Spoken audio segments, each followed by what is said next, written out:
Welcome to the channel. I'm Ricky Myers, and this is the golden age of hard rock, where I'm bringing hard rock goodness to your dirty little ear holes. And let's kick off today with, it's Saturday. I can have a little drink today. A little something something IPA out of Petaluma, California. And I'm going to be having it in my New York City Hard Rock Cafe because it only seems fitting if we're going to talk about Kiss. Pick that glass.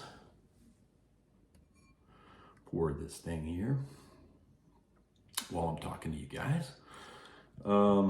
Hey man, I hope you've had a great week. I know I had a pretty decent week this week. And cheers. It's always so good when it touches your lips. So, all that foolishness aside, so looking at the rock calendar today, I had two things, actually a couple things you could talk about today. Aerosmith, 1974, March 15th, 1974, Aerosmith released their second album, which was titled Get Your Wings. Has some great songs on that one. A couple birthdays today. Probably gonna mess this up. Whose birthday was it? It was Twisted Sisters, Dee Snider, and somebody else now skips me. But I chose to address this one today. Kiss Destroyer, released on March 15th, 1976. And spread the whole artwork out there on the back so you can see it. You got, this is from Ken Kelly did this, kind of the Wastelands, and there they are in those brand new Destroyer costumes on the inside. You don't really have a lot, just no photos or anything, just a mention of the track listings, 9 songs you get on there. All 9 songs were like 34 minutes and 28 seconds. So for a 16-year-old back in was I 16 in 1976? No. 13. A 13-year-old back in 1976. Hey, another half an hour of Kiss music. That was all I wanted in life back when I was 13 years old. Just looking at these things here. These songs, man, like 9 songs, Detroit Rock City. Yeah, that's a pretty damn good song. Good piece of storytelling. I don't think that song would have ever happened without Bob Ezrin producing, because that's the kind of stuff that he does. All the whole scene before the song even starts, the crash at the end of the song. That's pure Bob Ezrin, but that's a good song. King of the Nighttime World was the second track. That song just goes right into there from the crash of Detroit Rock City, and I've always liked that song. Not a true Kiss song though. It was really a cover song that they allowed Paul Stanley to get a writing credit on from Kim Fowley, the guy that, you probably know his name from discovering, building up, ultimately screwing over the Runaways, Joan Jett, Lita Ford, Sherry Curie. Anyway, it's really his song, but somehow Stanley got a co-write on it. Probably more than, I wouldn't be surprised with what you learn about Kiss, about how much stuff was not the way it was portrayed to be. I honestly wouldn't put it past that the only reason they put Stanley's name on it back then was to make it look like a Kiss song. It could totally be a Fowley song. Fowley and some guy named Mark Anthony. Anyway, the next song, God of Thunder. Yeah, who doesn't love God of Thunder, right? We've had decades of that song being performed live, and anyone who's seen Kiss knows that is the song that Gene is going to ascend to the rafters and spit blood at the end of the song.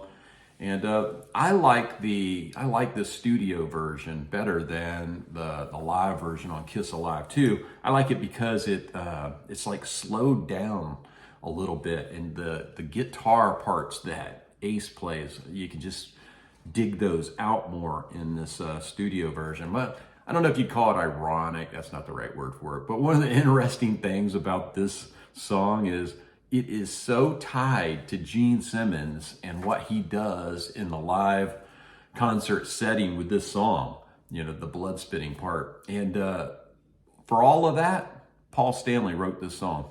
So always found that interesting. Next up, Great Expectations. I guess that's one that usually gets dinged as just pure silliness. And I guess I would say it might be a guilty pleasure song. Like, I don't turn it off when it comes on, but it's also not one of my favorites. You know, Stand and Clutch My Breast and Our Music Drives You Wild along with the rest. Just saying that. I wonder if that is Our Music Drives You Wild along with the rest. I wonder if that was a nod to the fact that Kiss at that time was known as the rest being more important than the music. I don't know. Never thought too much in depth about it. Next up, Flaming Youth. I've always liked that song. It's is that the only song that Ace Frehley gets a writing credit on? I believe it is. Yeah, I've always liked the song. It was released as a single too, but I never had it. Next up, Sweet Pain. I like the music of that one, kind of sophomoric lyrics that probably my 13-year-old self probably liked back in those days. Now seems kind of childish now. Kind of seems, you know, like everything Gene Simmons does pretty much. And number 7 on here, Shout It Out Loud. Now, I don't think it was, I read something about how Gene and Paul were trying to rewrite another anthem, but they were talking about the song Tomorrow and Tonight off of the Love Gun album. But I think they actually succeeded in writing an anthem with this song that could rival Rock and Roll All Night, Party Every Day. It's probably always been one of my favorite songs off this album, Shout It Out Loud. Then, of course, next you have BETH.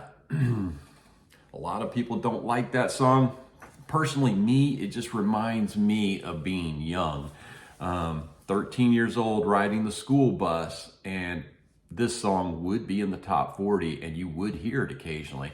So it was like that, yeah, Kiss is on the radio on the school bus, and it's always sandwiched in between a bunch of like crap like the Carpenters,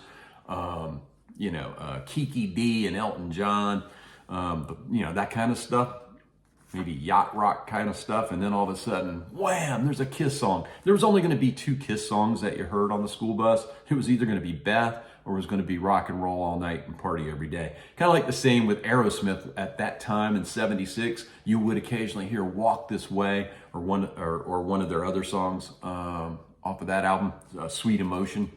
But it's like those songs were far and in between and sandwiched in a bunch of pre-disco stuff, ballads, syrupy stuff.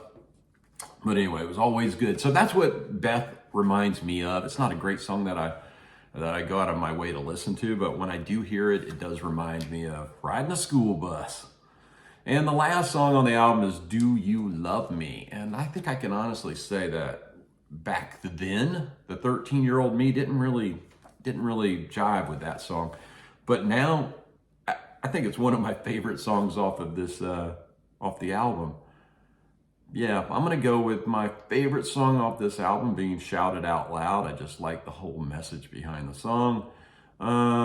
Second might be King of the Nighttime World or Do You Love Me?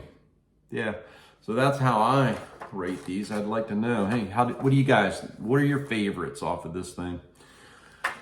Let me know down in the comments. So how did this thing do back in 1976? Well, it went gold in just 5 weeks. And then by November of 1976, it achieved platinum status. Going all the way out to today, it is now platinum 2 times. I would say double platinum, but with Kiss, if you say double platinum, it kind of draws your attention back to the greatest hit set. But anyway, platinum 2 times now. So 2 million copies of this thing has been sold to date. As far as the Billboard album charts in America, Destroyer went up to number 11, and in the UK went up to number 22. In Canada, it went up to number 6, and in Japan, it topped out at number 17. Shout It Out Loud was released as a single, with the B-side was Sweet Pain. Now that made it up to number 31 in America. You also had Flaming Youth, which had God of Thunder as the B-side. That made it up to number 74. And then, of course, you had the mega hit BETH with Detroit Rock City on the B-side. That made it up to number 7 in America, number 5 in Canada, and it was Kiss's first gold single. For a single to reach gold, you sell 1 million copies. So I don't know if you guys remember, but the 45s cost 99 cents, if I remember right, or it was 96 cents, 4 cents tax, and it was $1 basically. So just a single, just a song taken from the album, which is gonna earn its own money, just the single made $1 million for whoever cut that pie up in whatever ways it got cut up, but just find that interesting. A cool $1 million made off of BETH. Back then, I'm sure it's been, who knows, been what they've made of it since then. So I just wanted to jump on here today and come live from my basement of solitude down here. Wife's out running errands.